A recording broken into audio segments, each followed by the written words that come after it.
Hi everyone, my name is Jen and welcome to the Book Refuge, and welcome to another viewer recommendation form response number 2. This is a weird way to say it, but this is going to be a series that I'm doing on my channel based off of the viewer recommendation form that I have linked in my link tree, so you can find that down below. I have had over 350 responses. It's been amazing, and I'm really proud of myself. I've so far went through 17 of them in just about like 2 weeks. I pretty much try to have one of the viewer recommendation books being read like all the time. If you didn't know how I do this, I decided I kind of wanted to show you today before I get into reviewing them. And I want to do one of these like every 5 to 10 books that I do that's set apart from like my weekly wrap up. When I do my weekly wrap up going forward, I'm not really going to say which ones were part of this form or not, because something that I'm finding is that you guys are recommending a lot of great books, and some of them are already on TBRs or already books I'm going to read, and so I'm not necessarily going to be giving credit to people from the book form because I'm reading that. Whereas when I do these videos, if you chose to put your name in the form, because you can do this anonymously, quite a few people have chosen to recommend anonymously, which is totally fine. I get it can be scary, especially if I end up not liking a book. Some people just want me to read it and they don't care if they were the ones who recommended it. But some of the books, I was already going to be reading them, so when I find them in my form, I just kind of clear them out because I'm like, well, I already read it. But anyway, what I did is, you guys, if you've seen the form, you know what the form looks like.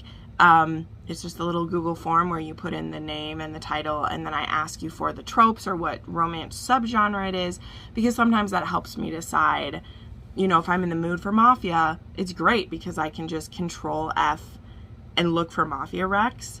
Or when I do my random number generator, I will decide like, oh, okay, well, this one is a historical. I'm not quite in the romance for historical right now, so I might move along. But anyway, I'm sitting at my desk at work actually. I won't be in this location too much longer, but today is a really slow day at the office, so I figured I would show you. So what I did is, when you use Google Forms, you can choose to, in your responses, turn it into a spreadsheet. And so that's what I've actually done. I'll go ahead and switch. I actually put everyone's in here, and we can see when they were recommended and what they were. And this is how I do the random number generation, because I will do a random number generator and then it'll show me which number it is. And I mean, that's basically, it's not a super complex thing, but that's how it's set up. So we're going to go through, in the first one of these that I did, which I will link it up here, I did the first 5 books that I read. This one I have 10. Some of them were amazing. I did have a couple DNFs this time, and so I'll go through and I'll say who recommended it and how it was. So I read Captive by Jex Lane. This one was recommended by an anonymous person. This was a MM, but also there is many other sexual situations that show up, so it isn't just MM. But I believe the main romance is supposed to be MM. This is a series. The series is still ongoing, so I only read the first one. This is paranormal. Our hero is, our main hero is like a vampire slash incubus, and he gets captured in the beginning by an incubus who is going to use him for things. There's so much going on in this book. This book was very interesting. I could see why it was recommended to me. It was very dark and it had a cliffhanger. This was not a romance on its own anyway. And I ended up feeling kind of disappointed in our second hero and the choices that he was making. And based on what I've read about the series, I know that there's going to be many other partners and many other people that we're with, and I'm only really interested in the one romance in this particular book. And so knowing that I'm going to have to go through all these other partners before I get back to my hero that I love just doesn't work for me. Like, in general, guys, I don't really love, unless we are a committed relationship that's multiple people, even up to a reverse harem, but reverse harem is starting to push it for me. I don't like lots of partners in a book. Like, I just don't. I'm not reading this just for the smuttiness. Like, I love smut. I'm here for the smut. But I don't just like it to be between random people. And that's how it was feeling in this one. It was like, let's see how inventive our sexy time can be. And I just wasn't feeling it. So I gave this one 3.5 stars. But one thing I love about this form, and we'll see, is it really gets me outside my comfort zone and has me reading other things. So then I read The Predator by RuNyx, and this was recommended by Emma. This is the first book in the Dark Verse by RuNyx. This was my first book by RuNyx that I read. It is not the last. We will talk about more of those later on. This is a... and the girl is the daughter of the mafia, but she also is like this vigilante hacker, and she gets into a bad position in the beginning of the book, and she ends up having to deal with the Predator, who is this like enforcer and killer for a different mafia group, and they end up having these very intense feelings for each other. This was a good start. This book was a very like slow burn throughout it. Lots of secrets, lots of darkness. However, this wasn't as dark as I was expecting, which was okay. I'm discovering that RuNyx, she definitely had, or they, them, he, I don't know who this is, has a certain vibe for their stories, and it's a vibe that I can get with. Like, I can get behind the vibe of this. I gave this one 4 stars. Talk about it more in my weekly wrap-up, but I did end up reading more of these books. Then I read Virtuous by Marie Force, and this was recommended by Michelle Giddens. This book has multiple different covers, by the way. This one was set up, to me, the tropes is it told me that this was BDSM, kind of insta-love. It was an actor, millionaire. And it starts with our heroine, who is a school teacher, who, her and her dog accidentally stumble across a movie set at the beginning of the book, and basically into the arms of the lead actor, who's really famous, and he begins to court her. Now, he supposedly has a secret life in BDSM, but we do not see it at all in this first book. And I know that this is a series. I'm sure this has great stuff further on, but for me, there wasn't enough in this first book that drew me in to want to continue the series. So therefore, it being a BDSM book is a bit deceiving, because we barely even get a hint. Even in their like vanilla sexual experiences, there's not really a hint that he's a dom or that he likes that at all. And I don't know, it just wasn't enough for me. This is definitely like a book of its time, because there's certain tropes that our heroine falls into. So it was okay. It was okay. I gave this 3.5 stars. I read For the Love of English by A.M. Hargrove, and this was recommended by Diane Letourneau. This was really cute. This is actually categorized as like a new adult. And it is a single dad who's only 25, and he has a 6-year-old daughter who was left on his doorstep when he was a teenager, when he was 19. And he's now this very successful photographer, and he's a very like obsessive dad. It's beautiful. And this relationship is between him and his daughter's first grade teacher, and she's only, I believe, like 22, 23. This is her first teaching job, and they meet each other at parent-teacher conferences. He's very standoffish and kind of rude in that first interaction, but English really loves her teacher, and so they end up being around each other through different events. And then English's birth mom, who had left her on her dad's doorstep, she comes back and wants a part of English's life.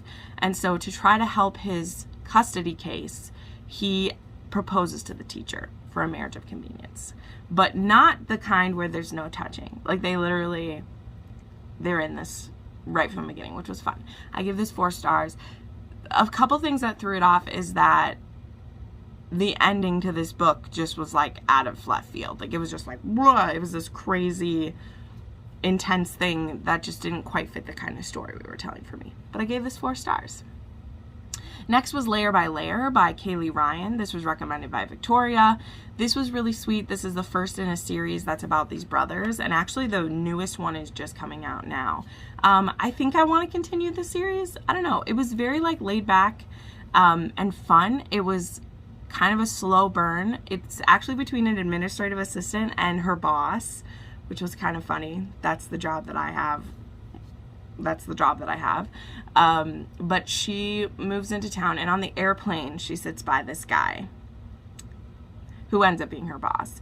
And he thinks that she tricked him, but very quickly he's like, well, there's no way you could have known I was going to be your boss. And I don't know, it ended up being pretty sweet, and there was very low angst, which was great. Like, there was a little bit in the beginning when they were getting together, but it's 5 brothers who run this company. They each have a different role, and they were all so supportive of this relationship. It was just really cute. Like, it was sweet. So yeah, I gave this 4 stars, and at some point I might continue the series. I am not super in the mood for just like sweet contemporaries lately. If you see some of my other content, you would know that, but this was very pleasant, so it was a good recommendation.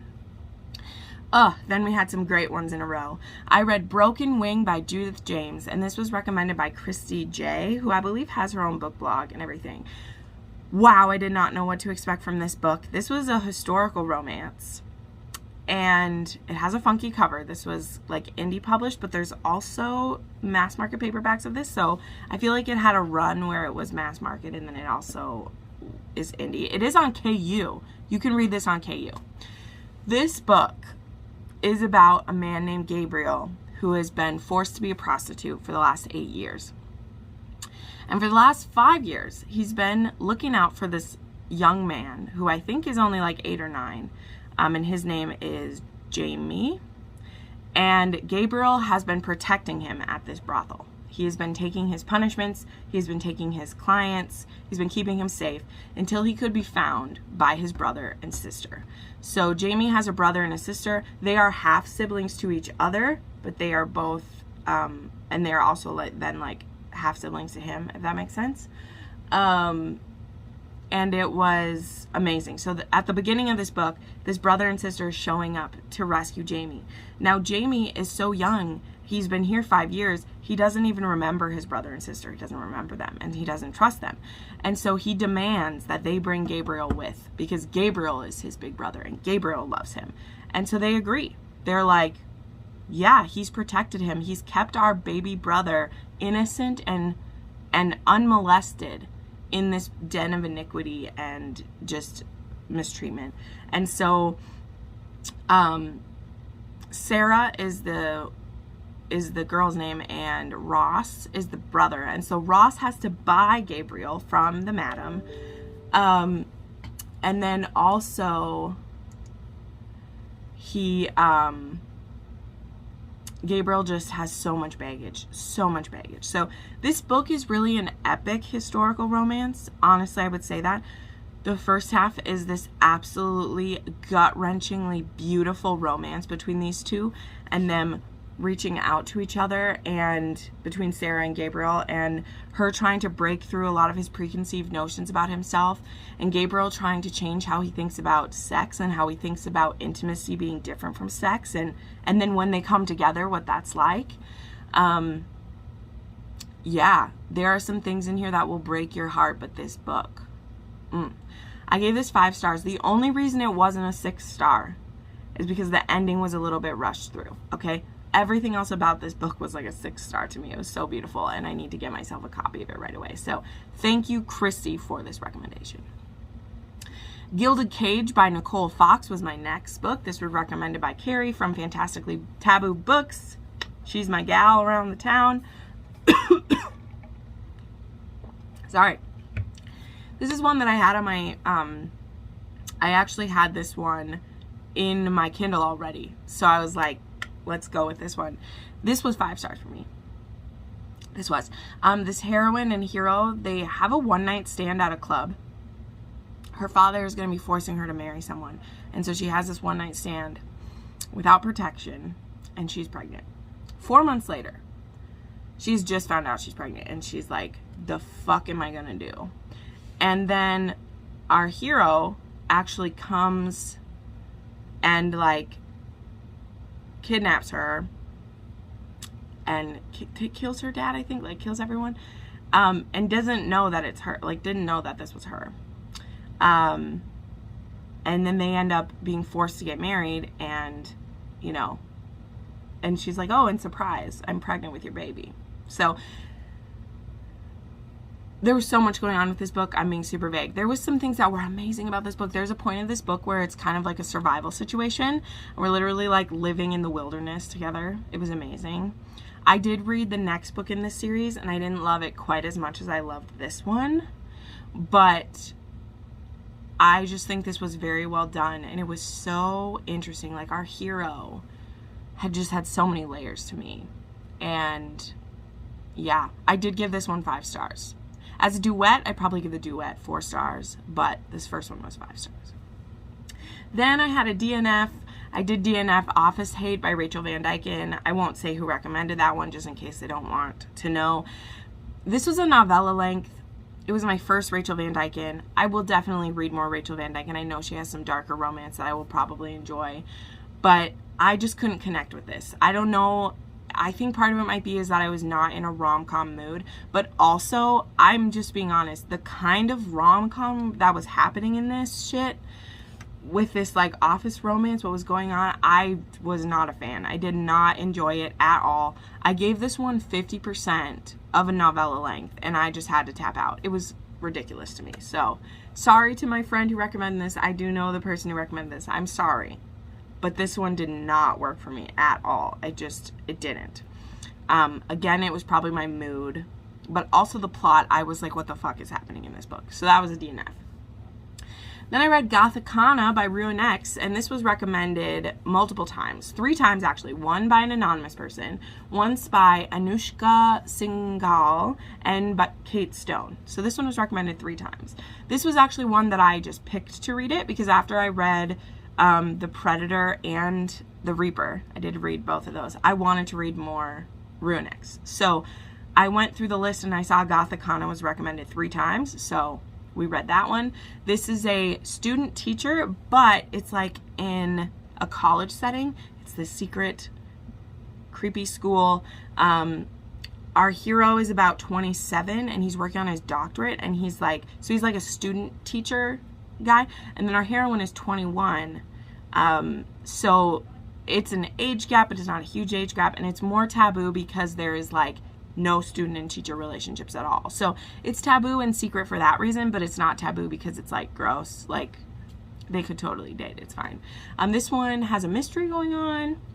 It has some shadiness that's happening. This also has some trigger warnings for suicide, self-harm, and talk of suicide and stuff, and mental illness. So know that. I gave this 4.5 stars. I enjoyed it quite a bit. I read The Morning Glory Milking Farm by C.M. Noscosta. This was recommended by Chasing the Rains. This was also already on my radar. This is a Minotaur sperm collection business, and our heroine does this job because she can't get hired in her field of study, so she becomes a milker. And it's exactly what you think, because bull sperm can be used for little blue pills for humans. So the Minotaurs go to these facilities and get milked. And our heroine falls in love with one of her clients that she milks. So he was very sweet. He was very like alpha. The relationship I didn't have a problem with. But this is one of the first times where when I read a creature book, and at the end of the book there's a picture of kind of, this isn't the one from the book, but this is, I was icked. Like, I was really icked out, because growing up on a farm, that actually looks like a bull to me. And I know he can stand up and like he has muscles and stuff, but the thought of a bull like that coming down on me, getting up in there, I couldn't. So this was a novella length. It was perfectly sweet. I read it. It was a thing. I gave it like 3 stars because, I'm sorry, I was just too icked. And then the last one I want to mention is Burn by Suzanne Wright. This was, I won't say who this was recommended by because it did DNF this one. Two things I'll say about this. I don't think the story is inherently bad in this book, but I was trying to read this book for like 5 days and I couldn't get past a certain part because I was listening to the audiobook and the narrator fucking murdered this book. It was awful. The sex scenes sounded like whiny teenagers trying to complete the sex act. Like, it was awkward as fuck. And so because I was only trying to listen to this one, I wasn't trying to read the book, I just couldn't. Like, I would speed it up as fast as I could go, I'd do whatever, and it just wasn't working. So I do not blame the person who recommended this. I'm loving Suzanne Wright's other books that she's doing quite a bit, but this one is just mixed with the narrator and with, like, there's so much politics in this, and I was like, I don't want to read a paranormal political book. I just want the demon to kill people. So it didn't work for me, but I do not blame the person who recommended it. So, all right, there we go. There was entry part 2 into viewer recommendations. I really did enjoy quite a lot of these, and of course I'm going to continue this form. This is only part 2. We're going to keep going. If you want to see like more in-depth thoughts, I'm going to have my weekly reading wrap-ups where, again, I'm not going to mention that these were viewer recs anymore because I realized that if I'm going to make these 2 separate videos, I have to stop like cross talking about it in each thing. So anyway, if you'd like to recommend a book to the recommendation form, you can find it in the Linktree link down below. Thank you so much for watching, and I'll see you next time. Bye.